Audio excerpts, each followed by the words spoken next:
Now, Dr. Chitralekha will introduce our next speaker. Our next speaker is Dr. Tiven Marwah, sir. He needs no introduction. He is a pioneer in the field of endocrinology and metabolism, and he has acquired his degree from France, DISC, in nutrition. He is a practicing diabetologist and endocrinologist, and he is dealing with thyroid and other endocrine disorders. He would be speaking on clinical management of diabetic neuropathies in 2021. So over to sir. Yeah, dear colleagues, first of all, I'm thankful to Dr. Mayur Patel, Dr. Mona Shah, and entire the team of SwasthyaCON for inviting me as a faculty to discuss this important subject of clinical management of diabetic neuropathy in 2021. Diabetic neuropathy is a very, very important clinical aspect of diabetes management, which we see day in and day out. In this 15 minutes, I'm going to cover some aspects of the introduction about diabetic neuropathy, the burden of diabetic peripheral neuropathy, pathophysiology, the types, diagnosis, management, and what is happening recently in this field of diabetic neuropathy. First and foremost, diabetic neuropathies are a heterogeneous group of disorder with diverse clinical manifestations. Early recognition and appropriate management of neuropathy is very, very important.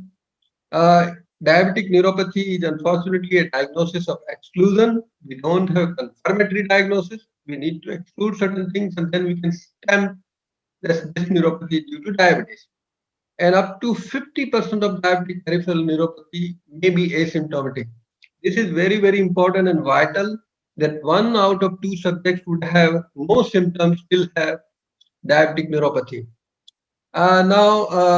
What are the definition of diabetic peripheral neuropathy? There are 3 types: confirmed diabetic peripheral neuropathy, probable diabetic peripheral neuropathy, and possible diabetic peripheral neuropathy.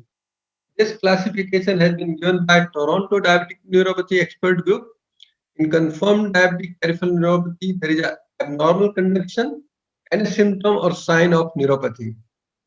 Whereas in case of probable DPN, there are 2 or more of the following signs. Whereas possible diabetic peripheral neuropathy, there can be any of the following symptoms like decreased sensation, positive neuropathic symptoms like tingling, numbness, etc. So we can distinguish whether person is having confirmed, probable, or possible. And for confirmation, we need to undergo certain electrophysiological tests, which we are going to discuss later on. How common is diabetic neuropathy? There are certain studies which are done in our own country, which have shown that diabetic neuropathy can be present in number of patients. Like in first study, which was done by Ramchandran way back in 1999, showed the prevalence of diabetic neuropathy in 27. So 1 out of 4 person had diabetic neuropathy, whereas other studies showed 9% and maximum 64%. Again, this variation is because at what duration and what time of diabetes duration the patient is presented to the center. And it will also depend whether this is a specialty center where there are heterogeneous group of patients are coming from different fields and different part of the country. This is also common in rural areas, and this study which was done in rural South India has shown that there are about 40% of patients, they are having diabetic neuropathy which is manifested in monofilament test. Vibration test, it was 20%, whereas in ankle reflex it was shown in 11% of patients. So again, diabetic peripheral neuropathy is very, very common even in rural areas. Now, what are the risk factors which can show the presence of diabetic peripheral neuropathy? Depending upon the age groups, higher the age group, like more than 50 years, the chances of diabetic neuropathy present is almost 1.5 times. Females are slightly more vulnerable to develop diabetic neuropathy. Duration of diabetes duration is more than 10 years, more chances of diabetic neuropathy. Uncontrolled diabetes is, of course, a marker for diabetic neuropathy. And BMI, of course, the person with thinner BMI is more likely to develop diabetes because of maybe insulinopenia. The most important factors are uncontrolled diabetes and duration of diabetes lead to diabetic neuropathy. Now, what are the pathophysiological factors which are responsible for diabetic neuropathy? There are four major hypotheses: formation of reactive oxygen species, increased activity of aldose reductase inhibitors, then activation of protein kinase, and increased formation of advanced glycation end products. So these are the four major pathophysiological routes through which diabetic neuropathy develops. Now, the types of diabetic neuropathies, there are three major varieties: diffuse neuropathy, mononeuropathy, or mononeuritis multiplex atypical forms. There can be cranial neuropathy, lumbar neuropathy, then crural or arm neuropathy. Then there is radiculopathy or polyradiculopathy, which are the atypical forms of diabetic neuropathy. In a given individual, there can be combination of diffuse neuropathy with radiculopathy or mononeuropathy. Now, how we can divide diffuse neuropathy? The classical one is the diabetic sensory polyneuropathy. Then there are autonomic neuropathy, which can involve multiple organs, cardiovascular, gastrointestinal, urogenital, etc. By far, the commonest type of diabetic neuropathy, diabetic sensory peripheral neuropathy, is the commonest type of diabetic peripheral neuropathy. It affects more than 90% of patients having diabetic neuropathy. The clinical presentations of autonomic neuropathy are very variant, and we have to be very careful because diabetic peripheral neuropathy patient does come with symptoms, and we ask symptoms and signs, but autonomic neuropathy are at times missed out, and they can be very vital for the survival of an individual or also involvement of different systems.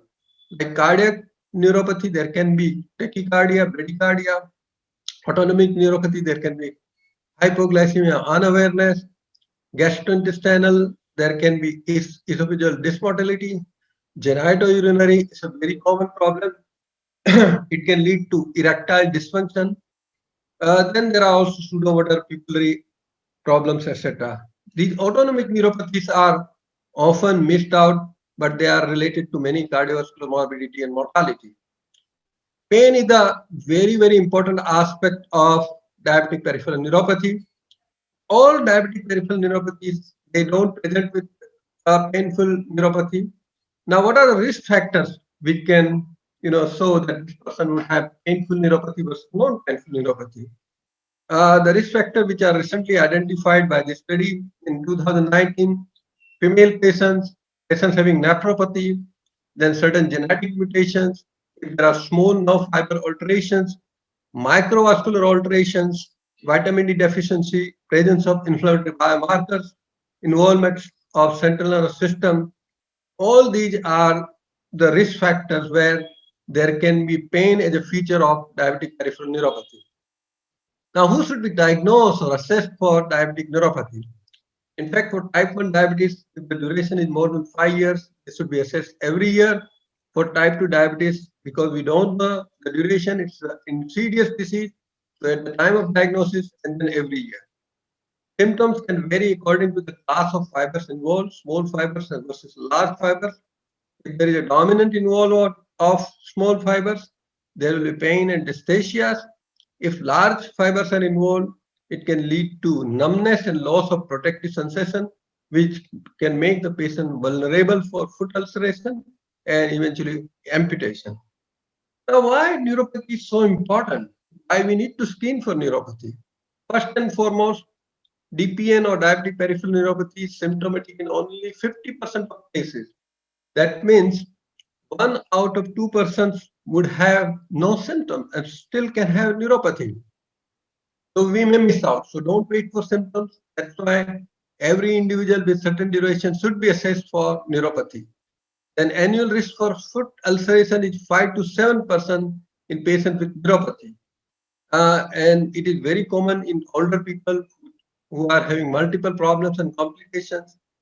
And there are lots of symptoms, painful symptoms, which can affect the quality of life of an individual, and they are treatable. And not only this, diabetic peripheral neuropathy is also a marker of generalized cardiovascular disease.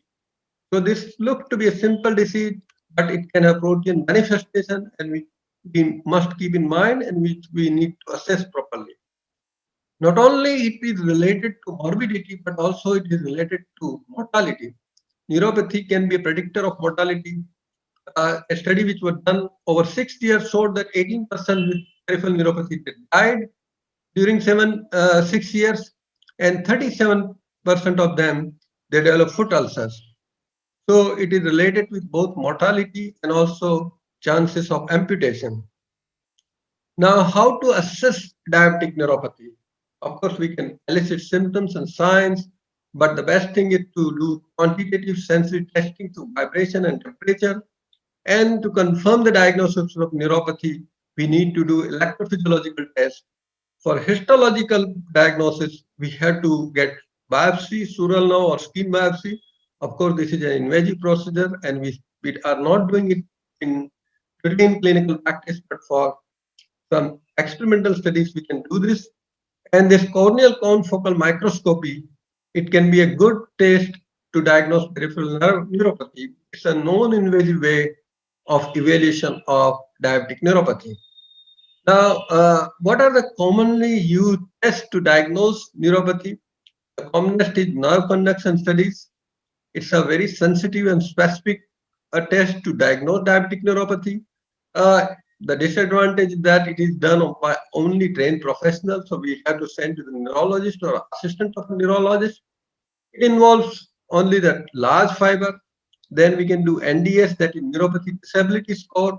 It's a good predictor for risk of ulceration, and it does not detect, unfortunately, subclinical large fiber damage. It is good for both large and small fiber. QST is quantitative sensory testing.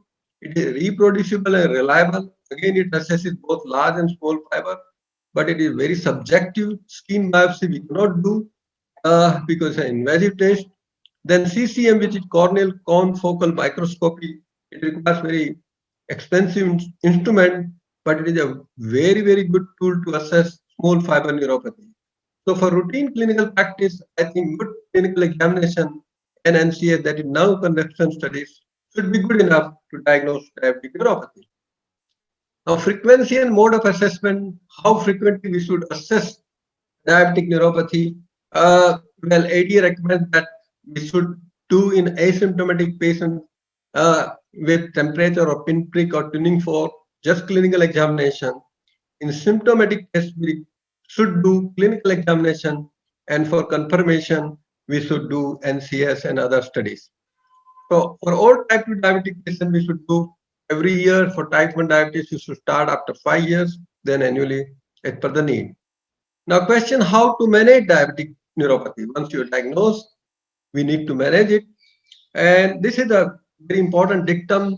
It's a very, very big therapeutic challenge in the field of diabetes because the pathological processes which lead to this condition are still not completely understood. The pharmacological treatments, except controlling diabetes, they are still not confirmed that they are really helpful to the patient. The only best thing we can do is to prevent diabetic neuropathy, and for this, we need to have excellent control of diabetes right from the beginning and throughout the course of diabetes. Now, these are the statements made by ADA for the management of diabetic neuropathy. Again, there is a lot of thrust on prevention. We must reduce diabetic peripheral neuropathy to develop, and for that, excellent control of diabetes is required right from the beginning. Then there are pathogenic treatment which addresses like aldose reductase inhibitors, alpha lipoic acid, vasodilators, protein kinase C, beta inhibitor, and lastly symptomatic treatment which are related to the pains and troubles person is having. This is a flow chart of management of symptomatic diabetic peripheral neuropathy. First, we should exclude the non-diabetic etiologies like vitamin deficiency, alcohol, etc. We need to first control diabetes. If needed, we should start insulin. Then first line of action is tricyclic drugs, which is suggested by ADA. If it doesn't work, anticonvulsants, then opioid-like drug. And lastly, if it is still troublesome and hampering the quality of life of an individual, we should think of referring to pain clinic. Suggested by AIIDR, if there is a painful diabetic peripheral neuropathy, either you can start TCA or duloxetine, or you can start with gabapentin or pregabalin. If you started with one group and if there is no relief, you can either move to the second group or you can use a combination of group. If they don't work, we can use tramadol or opioid, which will help pain relief. There are also other top treatment options available like oxcarbazepine, topiramate, lamotrigine, but they are having recommendation C. So still the mainstay of treatment is TCA or gabapentin, and then if one fails, we can go to the second group. Neuropathic pain, they require pharmacological intervention, and there are limited options. We must, go a tailored and stepwise strategy to give best relief to the patient. Both FDA and EMA recommend that you can use pregabalin and duloxetine, and if there's no pain relief, we can use tapentadol. These are the drugs which are used frequently for treating neuropathic pain: amitriptyline, nortriptyline, and even isosorbide dinitrate spray. So these are the current guidelines for painful diabetic peripheral neuropathy.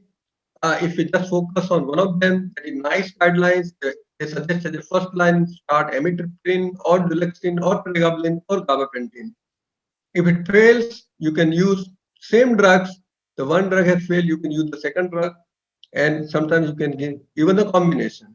As a third line, you can use capsaicin and tramadol. Now there are newer drugs which are coming to address the problem of diabetic peripheral neuropathy. There are many different mechanisms which are used to treat diabetic peripheral neuropathy, but they are still under research, and we would have to wait some time before we can have some conclusive reports. Cannabinoid receptor agonist, Nebulon, has been used, and however meta-analysis doesn't show real relief in the pain. And then there is another SNRI, which is a derivative of venlafaxine, which is desmin fluoxetine, is also used to treat painful diabetic peripheral neuropathy. This is nicotinic acetylcholine receptor agonist, which is also used as a sub-Q measure to treat diabetic neuropathy. Minocycline works as an anti-inflammatory agent. Tenejumab works on nerve growth factors. So these are all under research, and we'll have some new things which will come in coming 2, 3, 4 years. There are a lot of non-pharmacological interventions which are used to treat diabetic neuropathy. For refractory neuropathic pain, spinal cord stimulation, electrical stimulation, magnetic field therapy, transcutaneous nerve stimulation, acupuncture, laser therapy, then infrared light therapy, etc. So there are several ways to treat diabetic neuropathy in the novel way. So I have tried to comprise the manifestation of diabetic neuropathy, what is its impact on the life of a diabetic patient, how we can control, prevent diabetes, and if there is a diabetic neuropathy, if there is a development of diabetic neuropathy, and if there is a painful diabetic neuropathy, how we can manage through different agents. I have tried to briefly cover all the aspects. Thank you very much for your very patient hearing. Thank you. Thank you so much, Tiven, Marwah.